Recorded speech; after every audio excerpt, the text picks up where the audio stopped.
Ayya nagaa kootii galata rabbii baga nagaa fayyaa taatan sin jecha egaa deebi'ee dhufeetiin jira jechuudha. Egaa baay'een dadhabeera dhugaa dubbachuuf yoo ta'e kan waan hundumarraayyuu kan dararaa isaatirraa kan dararaa abbaa manaa kootiitirra dararaa koomentii keessanii jechuudha. Dhugaa dubbachuuf koomentiin keessan baay'ee negatiividha hundisaa. Haa ta'uti garuu isiniin jedha yeroo baay'ee irra deddeebi'ee koomentii yeroo barreessitan itti yaadaa barreessaa. Akkasumas immoo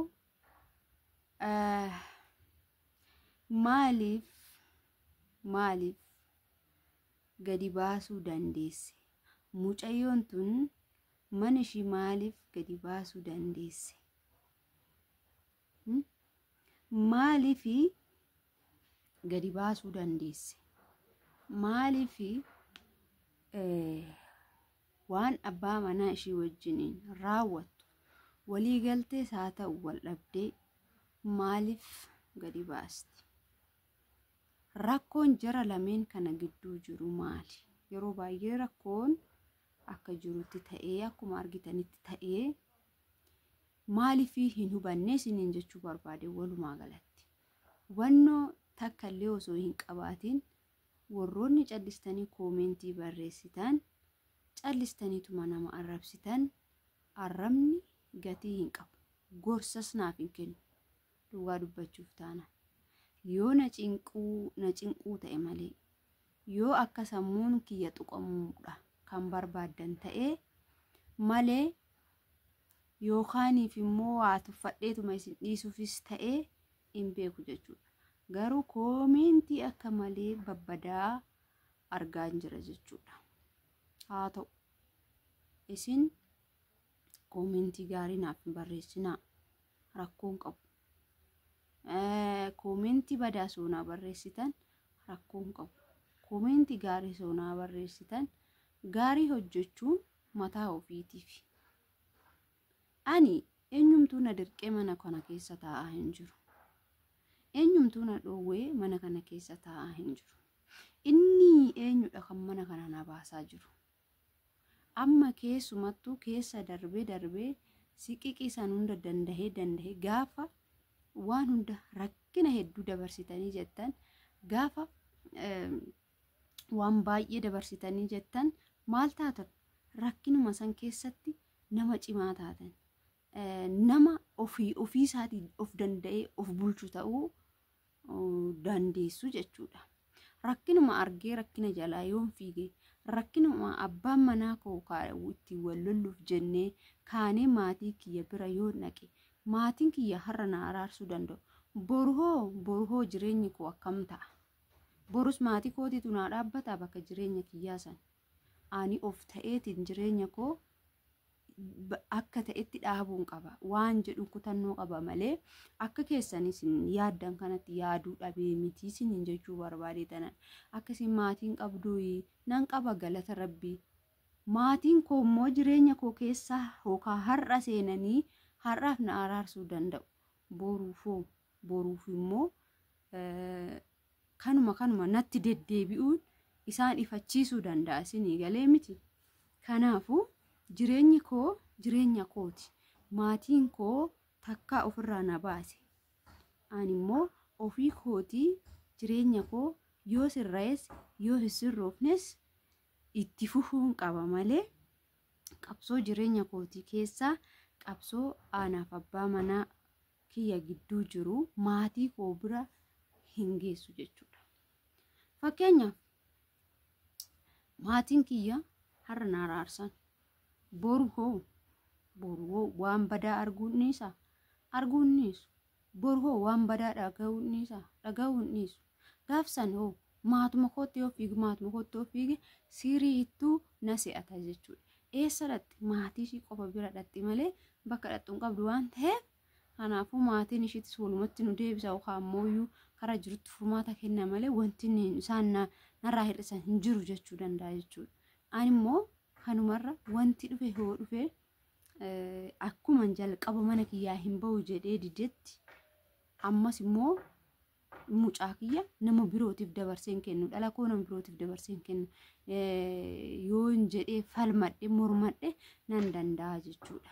Yoo dadhabe inni kara jirutti deema yoo danda'e immoo akka ofii isaatii yaade godhaa jechuudha.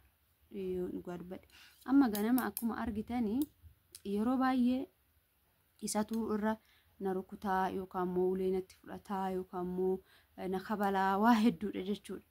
Har'a ganama garuu baay'uman wanti dhufe haa dhufu jedhee sireesii ta'etti gadi ba'e jechuudha. Gaafa sireesii ta'etti gadi ba'u ni rifate jechuudha. Akkuma argitan san jechuudha viidiyoo irratti argitanii har'a maal taatee sila akka fe'ii naan jedhe guyyaa biroo maal barateeti jalaa callisuu fi rukuttaa isaa waan barate sanumaaf jedheetidha jechuudha. Har'a maal taate kan jedhu yaanni sammuu isaa keessa rifaatuu wayii itti dhufee ture jechuudha. Dhugaa dubbachuuf yoo ta'e narrumaa baheetii deeme akkuma argitan san in bahee deeme anis immoo wanti dhufe haa dhufu jedhee tooni dura kanan deemuuf ka'e nan hafeeyyu jechuudha. Wantumti dhufe haa dhufu jedhee mana koo keessatti nan hafee egiruyyuu hin deemne jechuudha. Kaleessayyuu yaaduma sammuu koo boqachiisinaa laata tariitii kan inni dhufeetu na jeequrra deeminaa laata jedheen deeme malee isa sodaa yookaan immoo abbaa manaa ofii sodaachuu waanuma jirudha. Garuu nama akkasitti isa jalaa waan akkuma isin na laaltan kana miti isinii galee miti akka isin na laaltan osoo hin taane akka isin na hubattan osoo hin taane baay'ee nama obsa qabudha. Baay'ee nama obsa qabudha jedheen of yaada jechuudha akka tokkotti. Garuu immoo obsitee gaafa jettu wanti obsite sun hundumtuu sirra ce'a. Obsillee daangaa qaba. Garuu immoo obsa garmalee obsuu hin danda'u jechuudha. Obsa daangaa qabeessa nan obsa garuu obsa daangaa darbe san obsuu hin danda'u jechuudha. Kanaafuu yeroo koomentii barreesse hin heerumullee warri jettan jirtu jechuudha. Ani abbaa manaa gaarii argachuu dhabeedha. Isin abbaa manaa gaarii argachuu dhabuu dandeessu jechuudha. Abbaa manaa gaarii argachuu dandeessu carraan namaa tokko miti isin jechuu barbaade ta'uu walumaa galatti. Ani hooni abbaa manaa gaarii argachuu baadhe isin waan heeruma isin jibbisiisu wanti daarii isin jibbisiisu wayitu hin qabu. Irra caalaan keessan immoo akka waanuma xiqqoodhaan mana keessanii baatanii qabeenyi keessan gargar hin baane. Fakkeenyaaf qabeenya abbaa warraatii fi haadha warraa gaafa walitti jiraate gaafa inni kara biroo deemee ani immoo mana koo keessa jiraachuu wanti na dhoowwu hin jiru jechuudha. Gaafa immoo addaan baana jedhe qabeenyi keenya wanti ani itti dadhabee fide gargar na jalaa ciccitee na jalaa dhumuutii danda'a waan ta'eef akkasittiin bifa ittiin bultii koo jabeeffachuu danda'uun jabeeffachuun qaba. Dubartii cimtuu ta'uun qaba. Irra caalatti immoo abbaa manaa gaarii akka naaf kennu waaqa kadhachuun qaba jettaniitiin murteessuu qabdu malee wanti seenaan hin heerumu na jibbisiisee jira. Heerumni bifa akkanaatiin heerumni na jibbisiisee jira wanti jedhamu tokkoyyuu hin jiru jechuudha. Kana fakkaata oduu isinitti hin guddisu ammas hin xumuramne wanti galma ga'ee hin jiru jechuudha.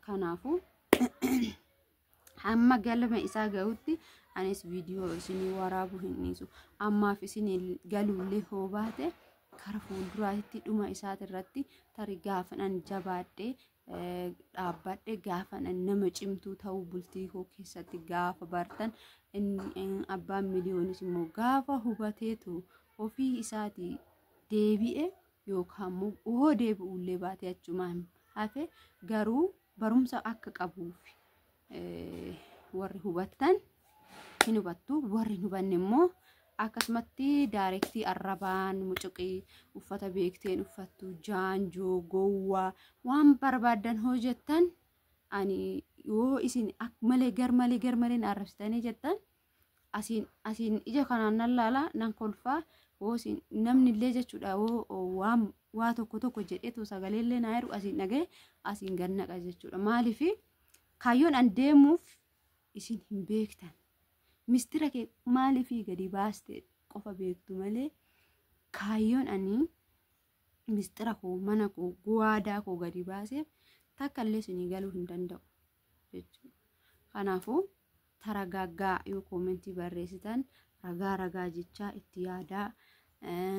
Har'a biyya ormaan jira gaafan galee maaltu na mudata ani yoo fakkeenyaaf bultii qabaattee yoo jiraatte bultii kiyya keessatti maaltu uumamaa jira laata jettee haala saniin viidiyoo tokkoffaarraa kaatee haga amma jiru kana yoo laalte jireenya keetirraa barumsa fudhachuu dandeessa jechuudha. Inni abbaa manaa gaarii qabdus inni abbaa manaa gaarii hin taane qabdus jechuudha.